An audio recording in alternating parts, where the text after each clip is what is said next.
प्रत्येक व्यक्ति के दिमाग में दो प्रकार के विचार उत्पन्न होते हैं। एक सकारात्मक विचार होते हैं, एक नकारात्मक विचार होते हैं। सकारात्मक मतलब सही विचार और नकारात्मक मतलब विपरीत विचार। प्रत्येक बात के पीछे, प्रत्येक वस्तु के पीछे दो पहलू अवश्य होते हैं। हम किस पहलू को ग्रहण कर रहे हैं ये हमारे ऊपर निर्भर होता है और उसका फल हमें ही मिलता है। हम कभी किसी की साता पूछने जाते हैं। साता पूछना समझते हो ना? कोई बीमार हो रहा है, बिस्तर पे पड़ा है, तो हम उसको पूछने के लिए जाते हैं। और जब पूछने के लिए जाते हैं और उसकी दयनीय अवस्था देखते हैं, उसकी वेदना को देखते हैं, तो हमारे मन में ऐसा लगता है कि भगवान अब तो इसको क्या उठा ले, भगवान अब तो इसको उठा ले। कितना दुखी है, कितने दिनों से बिस्तर पर पड़ा है, हिल भी नहीं पाता, डुल भी नहीं पाता, कुछ खा नहीं पाता, पी नहीं पाता। ऐसा हमारे अंदर संवेदना उत्पन्न होती है और संवेदना उत्पन्न होने पर इस प्रकार का भाव उत्पन्न होता है कि भगवान इसको उठा ले। उस व्यक्ति को देख करके इससे ठीक विपरीत दूसरा भाव भी उत्पन्न हो सकता है। हम दूसरा विचार भी कर सकते हैं। हमने भगवान से प्रार्थना की भगवान इसको उठा ले, इसके स्थान पर हम ये प्रार्थना भी कर सकते थे कि भगवान अब तो इसको ठीक कर दे, कितने दिन से बीमार है। कर सकते थे ना, करने में क्या, अब तो ठीक कर दे, कितने साल हो गए बेचारा कुछ भी नहीं कर पा रहा है, अब तो इसके ऊपर कृपा बरसा दे, थोड़ा सा इसका स्वास्थ्य ठीक हो जाए। हम ये भी सोच सकते थे और ये भी सोच सकते थे, लेकिन हम यही सोचते हैं कि भगवान इसको उठा लें, क्योंकि हमारे अनादिकाल की टेव है।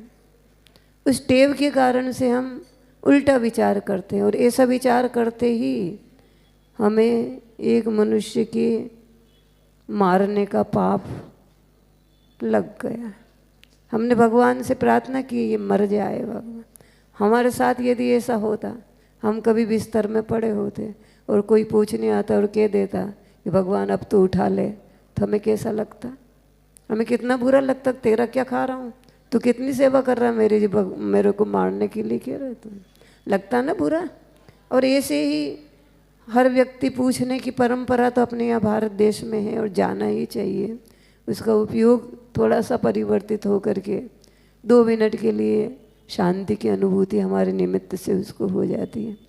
तो प्रतिदिन ऐसे व्यक्ति के पास में 2-4 लोग पूछने के लिए जाते हैं और हर व्यक्ति मेरे अनुमान से यही विचार करके आता है कि भगवान इसको उठा ले।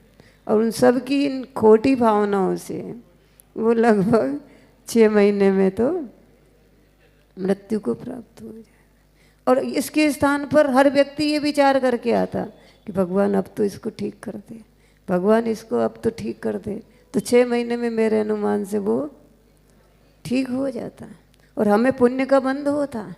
हमने एक व्यक्ति के हित की भावना करी, हमने एक व्यक्ति के स्वस्थ होने की भावना करी और हमने एक व्यक्ति के स्वस्थ होने की भावना करी। ऐसे हम एक साल में लगभग 5-25 जगह तो पूछने के लिए चले ही जाते। हमने 25 व्यक्तियों को स्वस्थ करने की भावना करी, तो उससे इतना हमारे को पुण्य का आश्रय हुआ कि हम बीमार ही नहीं होंगे।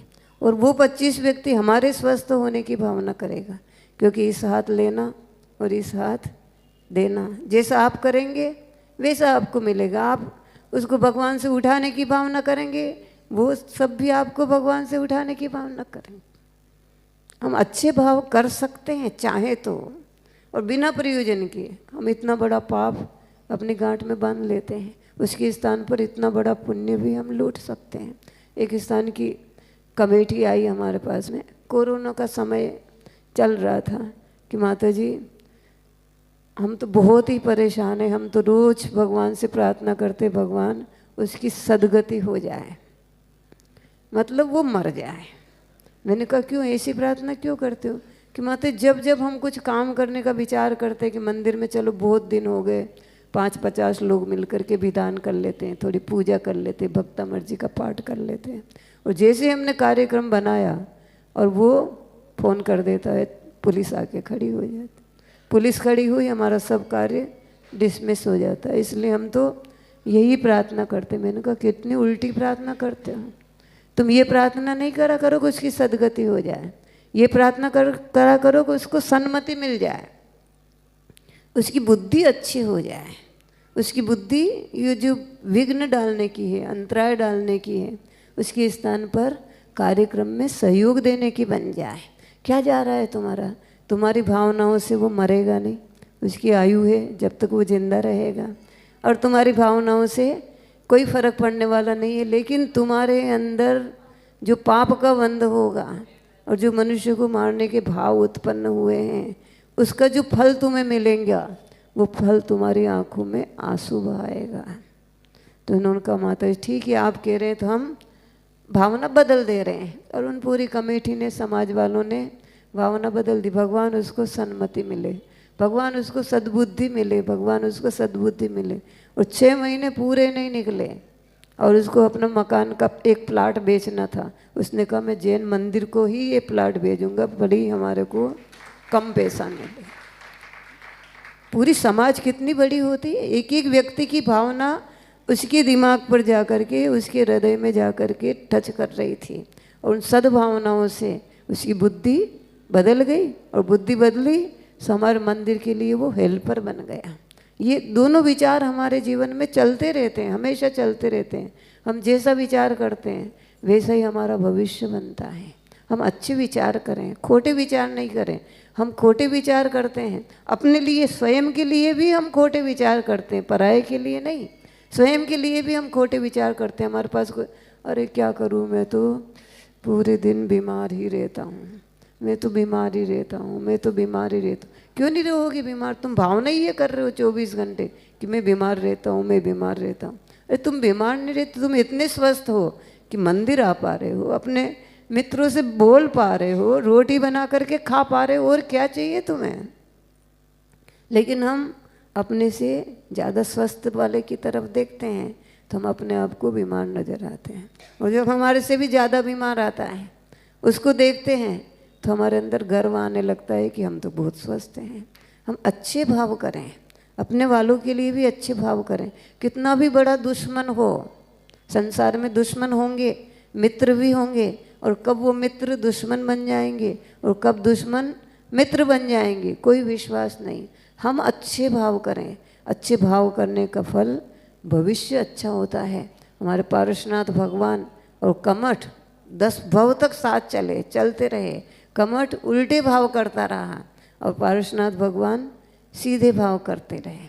कमठ उल्टे भाव करता रहा, उसका फल उसको नरक में जा कर के भोगना पड़ा, भोगता रहा। हर भाव में वो नरक में गया। और पारसनाथ भगवान अच्छे भाव करे तो हर भाव में स्वर्ग में गए ना। पारसनाथ भगवान स्वर्ग की आयु बिता के आते और वो नरक की आयु बिता करके आता। दोनों यहाँ आते, दोनों वापस मिलते, और दोनों अपने अपने भावों पर अड़े हुए थे। पारसनाथ भगवान क्षमा पर अड़े हुए थे। मैं कमठ का प्रतिकार नहीं करूँगा, मैं कमठ का बुरा नहीं करूँगा, मैं कमठ के लिए अहित का भाव नहीं कर सकता। और पारसनाथ, वो कमठ अड़ा हुआ था, मैं पारसनाथ के लिए अच्छे भाव नहीं कर सकता, मैं उसको मारूंगा, मैं उसको काटूंगा, मैं उसको निगलूंगा। करते रहे। जीत किसकी हुई? पारसनाथ भगवान की। आखिर जाते जाते पारसनाथ भगवान के उन अच्छे भावों ने कमठ को अपने चरणों में झुका दिया ना। पारसनाथ भगवान मोक्ष चले गए और कमठ के लिए अच्छी भावना करे तो कमठ को भी सम्यक दर्शन की प्राप्ति हो गई। ये अच्छे भाव होते हैं।